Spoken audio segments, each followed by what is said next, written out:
నిరుపేదలు సొంత ఊరిలోనే పని హక్కును కల్పిస్తే అక్కడే పని చేసుకొని కుటుంబంలో ఉండే తల్లిదండ్రులకు అందుబాటులో ఉండి ఆ కుటుంబాన్ని చూసుకునే అవకాశం పేదలకు ఉంది.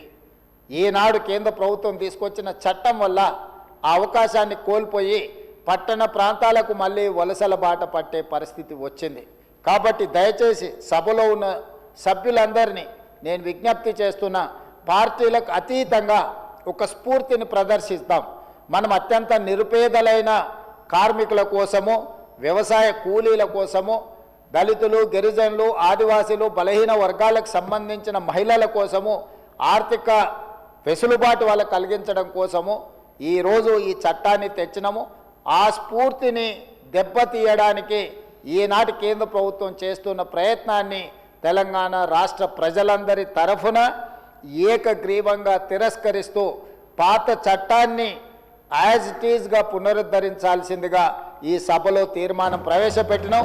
మీరందరూ ఏకగ్రీవంగా మద్దతు పలకడం ద్వారా కేంద్ర ప్రభుత్వం తన విధానాన్ని మార్చుకునే విధంగా ఈ సభలో తీర్మానాన్ని ఆమోదించవలసిందిగా కోరుకుంటూ మీ దగ్గర సెలవు తీసుకుంటున్నాను అధ్యక్ష.